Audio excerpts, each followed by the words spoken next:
Hey guys, back with another video. Quick little review on a game that I finished actually a while ago. I finished this around Christmas time. I got it as a gift, and I played through it with my cousin and my brother.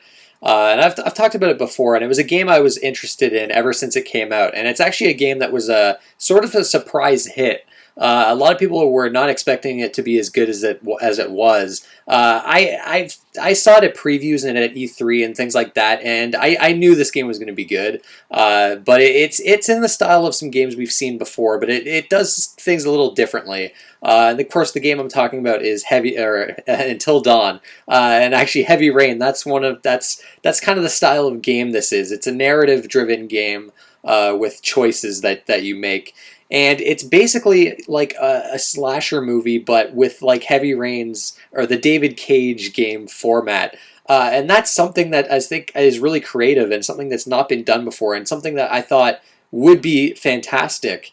And overall, I really enjoyed this game. It's surprising too because I'm not crazy about horror movies, and this is basically a love letter to horror movies. But it's fun in the way you kind of make choices and how the butterfly effect kind of changes things. So we'll talk about the story right off the bat.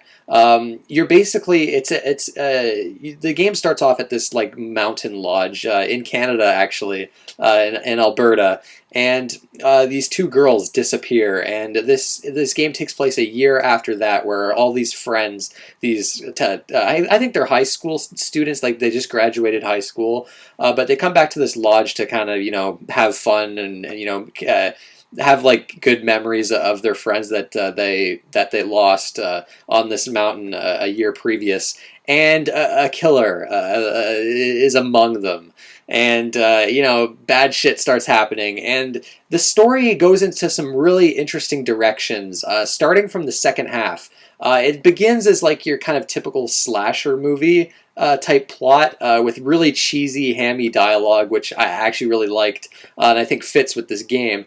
But it takes an interesting turn in the second half that I think is going to be divisive. I've heard some people say they don't like it, and some people say that they love it. I actually dug it. It's the kind of thing where if this was an actual movie and I wasn't so invested in the characters, I would probably hate it. I'd probably like if this was an actual movie, it would probably be kind of frustrating, and I probably just wouldn't enjoy it. But in terms of being a video game, I think it's really cool, and how things play out and how different characters die. Because the big hook with this game is the fact that you have to stick with your decisions. It basically plays out like similar to Heavy Rain, where it's mostly quick time events. You've got some segments where you're kind of exploring and kind of doing some very light puzzle solving and kind of like environmental exploration. Those gameplay moments. There's not too much gameplay there. You can find some hidden collectibles and things like that, but it's mostly watching cutscenes and then doing some fast QuickTime events.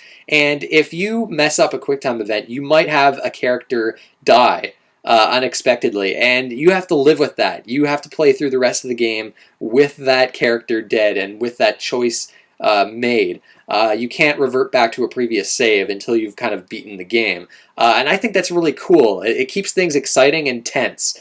And some of the QuickTime events can be a bit nasty, but I don't think they're too strenuous or anything like that. And there's not too many of them either. They didn't go overboard with the QuickTime events, and there's some really cool ideas here. For instance, for one mini game, you have to kind of hold the controller because it's got like the 6-axis or whatever. I don't know, some vibrating feature or whatever. But you have to keep the controller still and not move it. And these are for sequences. Say your character is like in a closet or whatever, and the killer's after you. It'll say like, "Don't move, don't touch the controller." And those I thought that was a kind of a cool little gimmick. I see some people hating that, but I thought that was neat. They don't overuse that.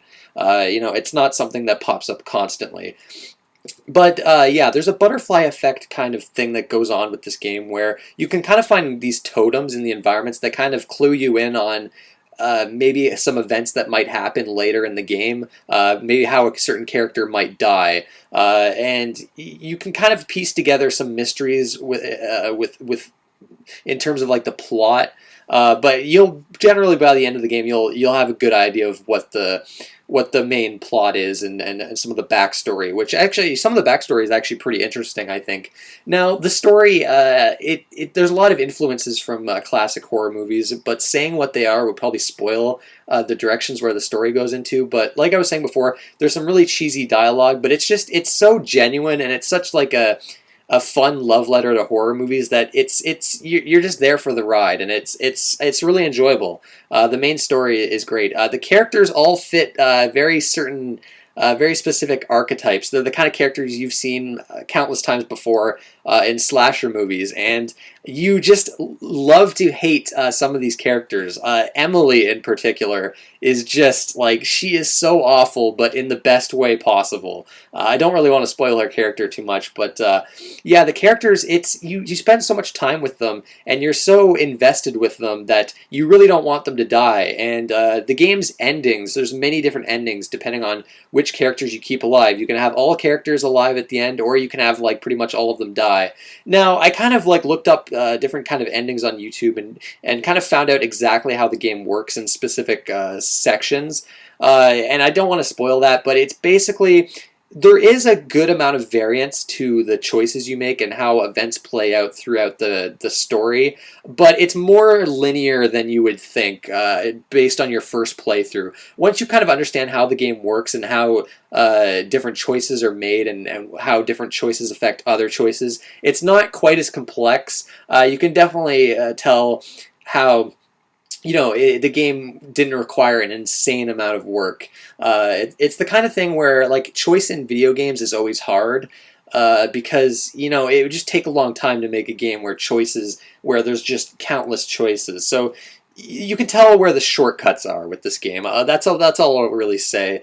And maybe some people might find that disappointing, but I think the variance in choices and the kind of the endings are how your choices and things like that affect the endings is far greater than that in the Telltale games, for instance. So it was kind of surprising in that way. Unfortunately, if you want to get the best ending, the true ending, keeping all the characters alive, it's actually quite difficult to do so.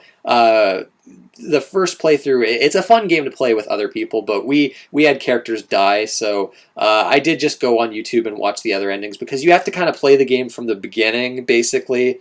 You can reload certain chapters, but it will take your decisions into account and what characters lived or died up till that point. So it's kind of the kind of game where I don't think it would be that fun to replay it, especially once you know how different choices kind of affect different things, and once you understand how linear the actual plot is. But there's the exploration parts that I mentioned earlier are fine for a first playthrough. You kind of like soak in the great atmosphere that this game has, but they would be pretty boring on a second playthrough. So it was kind of like a one and done game for me. I might go back to it at some point in the future, especially if there's someone over that hasn't seen the game before, and I would like to show them the experience like on the whole for them. I think it'd be cool. But yeah, overall the story is definitely the highlight of the game. Like I said, it's a narrative driven game, but I mean, gameplay wise, I mean, there's not much else to say. You've got those exploration sequences, some very light puzzle solving, quick time events, and that's about it. If you played a narrative-based game like this before, like Heavy Rain or Beyond Two Souls, you'll know what to expect here. There isn't too many surprises, really. But the whole butterfly effect thing they have going on is pretty interesting, I gotta say. Visually, this game is spectacular. Probably the best-looking game I've seen on the PS4. I've heard The Order looks fantastic. I haven't played that game, so I don't know for sure, but the environments in this game look amazing. Like, the level of detail here is crazy. The faces on characters look amazing too. It doesn't run great. I don't want to say it runs like shit, but there's definitely some frame rate drops. It's not a consistent, smooth 30 frames per second. Unfortunately, because I mean the game looks so good. The PS4. There's no way it could run a game that looks this good at 60 frames per second. But it's a looker for sure, and the environments are just amazing. And some of the fun of the game is exploring these environments and just how amazing they look. And there's actually a lot of environment variety, despite the game taking place in this mountain lodge, which was a nice surprise and it was pretty cool to see. Audio, the voice acting is fantastic. It's definitely hammy at times, but I think it fits with the type of game it is. And like I said before, the dialogue is self-aware. Like this game is self-aware. It knows what it is and it knows what it wants to be, and it succeeds with flying colors basically. Music's very typical horror movie type music. It's nothing spectacular. It fits the game, but it didn't leave a lasting impression on me or anything like that. But yeah, I mean, I don't know what else there is to say. I mean, it's not the most complex game ever, but if you're in the mood for like a fun, narrative-driven experience, it's pretty good. Now, at full price, I'd be a bit more hesitant to recommend it. But this game has already dropped in price, especially in Canada, not as much, but in the United States, I've seen this game for as low as $20, which it's a steal at that price, and it's definitely one of 2015's best surprises. Definitely one of the better narrative-driven games that we've seen, other than like the Telltale games. And I think it's much better than Heavy Rain and Beyond Two Souls. I know most people tend to shit on David Cage's games. I think they have a lot of problems, especially with writing. But I still find those games kind of fun, although I hated Beyond Two Souls. But Heavy Rain I thought was pretty fun. But this is a much better game than those. Much, much better. So yeah, highly recommended. I definitely really enjoyed my time with Until Dawn. So that's it, guys. I want to thank you for watching, and I'll see you next time.